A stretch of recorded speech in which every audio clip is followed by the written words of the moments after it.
Hello students, आज हम BSc home science second semester के लिए अपना न्यू लेक्चर जो कि अप्लाइड केमिस्ट्री सब्जेक्ट से है स्टार्ट करने वाले हैं।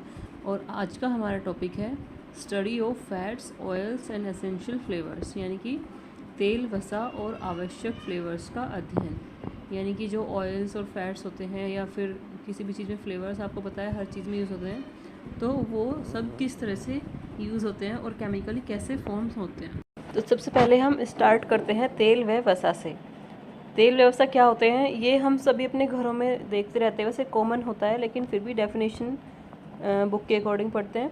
तेल व वसा प्राकृतिक तौर पर पाए जाने वाले लिपिड समुदाय के सदस्य हैं।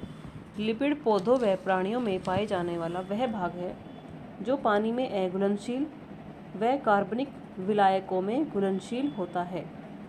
तेल व वसा उन लिपिड को कहते हैं जिन्हें साबुनीकृत किया जाता है। तेल व वसा उच्च अणुभार वाले मोनोकार्बोक्सिलिक अम्लों के ग्लिसरॉल के साथ बने ट्राई एस्टर हैं और इन एस्टर को क्या कहते हैं, ग्लिसराइड भी कहते हैं।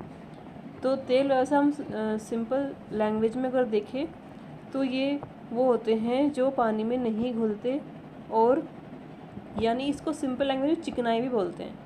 आप सबने ये अपने घर में देखा होगा, जो तेल होता है या घी होता है या इस तरह से कोई भी फैटी चीज़ें होती है वो पानी में नहीं घुलती, और उनका एक्सपेरिमेंटली क्या किया जाता है, सैपोनिफिकेशन रिएक्शन होती है, यानी उनका साबुनीकरण किया जाता है।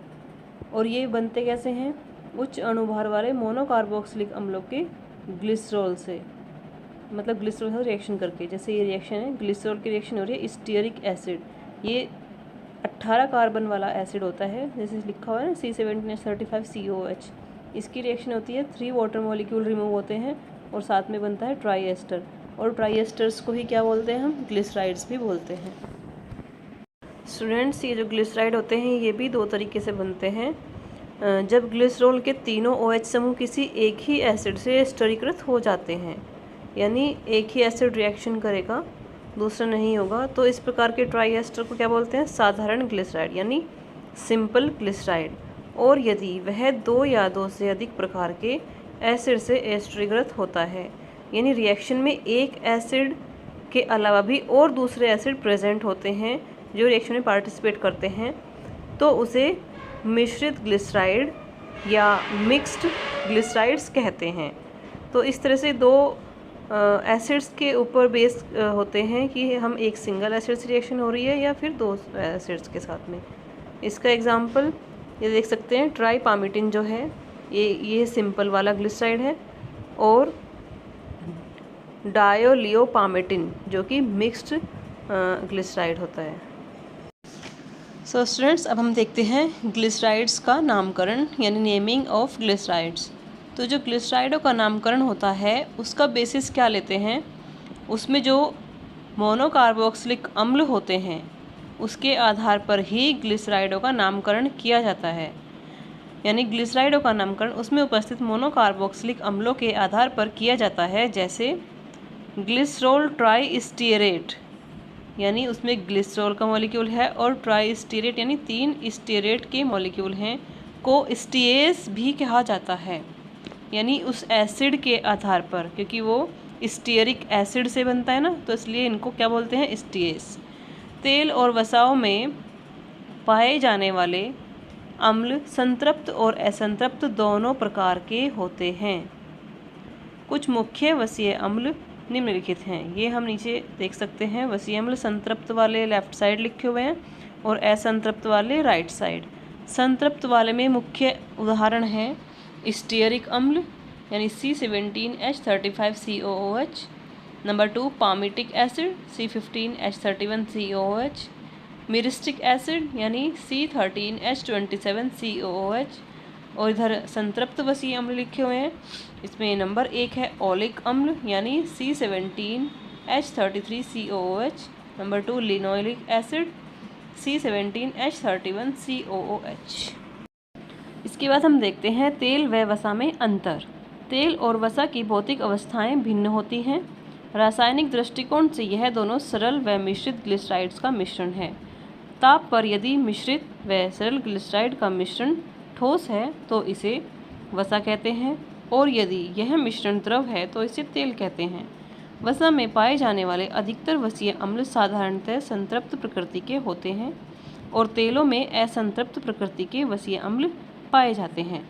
तो इससे हमें क्या समझ आता है कि तेल और वसा, वैसे तो जनरली ये ग्लिसराइड्स का ही मिश्रण होते हैं, दोनों सिंपल या मिक्स्ड कैसे भी हो, दोनों होते तो ग्लिसराइड्स का मिश्रण है, लेकिन इनकी फिजिकल स्टेट यानी भौतिक अवस्थाएं भिन्न होती है।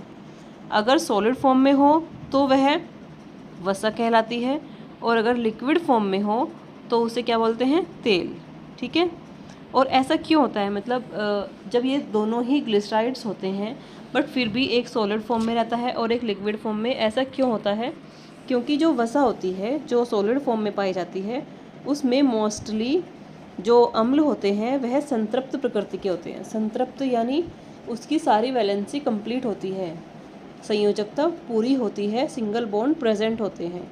और जो तेलों के वसीय अम्ल होते हैं वह असंतृप्त प्रकृति के होते हैं, यानी उनमें डबल और ट्रिपल बॉन्ड पाए जाते हैं, उनकी संयोजकता पूरी नहीं होती।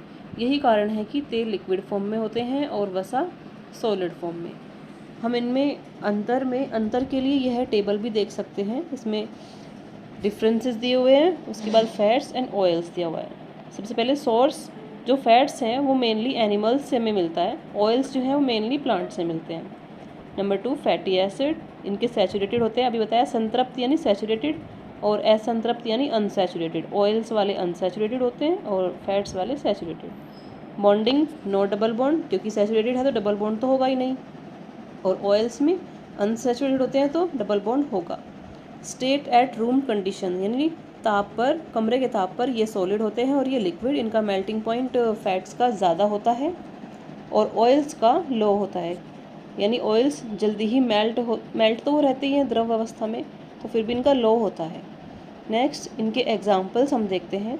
जो वनस्पतियों से प्राप्त होने वाले प्रमुख तेल हैं, जैतून का तेल, अलसी का तेल, सरसों का तेल, मूंगफली का तेल, और जंतुओं से प्राप्त होने वाले तेल, वेल जो फिश होती है उसका, और कॉड लीवर ऑयल। नेक्स्ट हम वसा के एग्जाम्पल देखते हैं। जंतुओं से प्राप्त होने वाली प्रमुख वसा है, एक तो लार्ड, टैलो, देशी घी और मक्खन। ये सभी क्या हैं, जंतुओं से प्राप्त होने वाली वसा। इसमें वनस्पति से प्राप्त होने वाली वसा भी हम लिख सकते हैं, जैसे जो कोकोनट ऑयल होता है, नारियल का तेल, वह भी सर्दियों में जम जाता है, तो वह भी, उसको भी हम वसा बोल सकते हैं मिक्स रूप से, यानी वह तेल की फॉर्म में भी होता है, गर्मी में वह लिक्विड होता है और सर्दियों में वह सॉलिड फॉर्म में हमें मिलता है, तो यानी हम उसको भी बोल सकते हैं ये। इसके बाद हम देखते हैं निष्कर्षण यानी एक्सट्रैक्शन। तो तेल और वसा का निष्कर्षण के लिए 3 मुख्य विधियां हैं जो प्रयोग में की जाती है, जो निम्नलिखित हैं। नंबर 1 पिघलाकर और बाय रेंडरिंग। इस विधि के द्वारा जंतुओं से तेल और वसा का निष्कर्षण किया जाता है। इसमें जंतुओं के तेल और वसायुक्त भागों को जल के साथ या सीधे गर्म किया जाता है, जिससे तेल और वसा पिघलकर अलग हो जाते हैं। अब इसे किसी उपयुक्त विधि से शुद्ध, मतलब कोई भी विधि आसवन से शुद्ध कर लिया जाता है। इसके बाद नंबर 2 आता है दबाकर यानी बाय प्रेसिंग। इस विधि के द्वारा वनस्पतियों से तेल और वसा प्राप्त की जाती है। पहले वाली विधि थी वह जंतुओं के लिए थी, यह वनस्पतियों के लिए है। इसमें वनस्पतियों के तेल युक्त भागों को स्टील रोलर या हाइड्रोलिक प्रेस में दबाया जाता है, जिससे तेल और वसा बाहर आ जाती है। ये आप सबने नोटिस भी किया होगा, जैसे सरसों का तेल निकालते हैं तो उसमें उसे मशीन के अंदर डाला जाता है, जिसमें उस पर प्रेसिंग की जाती है और तेल निकल जाता है। इसके बाद नंबर 3 आता है विलायक निष्कर्षण द्वारा यानी बाय सॉल्वेंट एक्सट्रैक्शन। पिघलाकर व दबाकर तेल और वसा का निष्कर्षण के बाद इनसे बची हुई तेल और वसा के निष्कर्षण के लिए इस विधि का उपयोग करते हैं। इस विधि में कार्बनिक विलायक जैसे बेंजीन, पेट्रोलियम ईथर की सहायता से इसमें घुलनशील तेल और वसा को अलग कर लिया जाता है। फिर प्राप्त विलयन का आसवन करने से तेल और वसा अवशेष के रूप में प्राप्त हो जाते हैं। यानी इससे पहले हमने जो 2 विधियाँ पढ़ी है, उसके बाद अगर कोई तेल या वसा बच जाती है तो उसके लिए यह विधि प्रयोग की जाती है।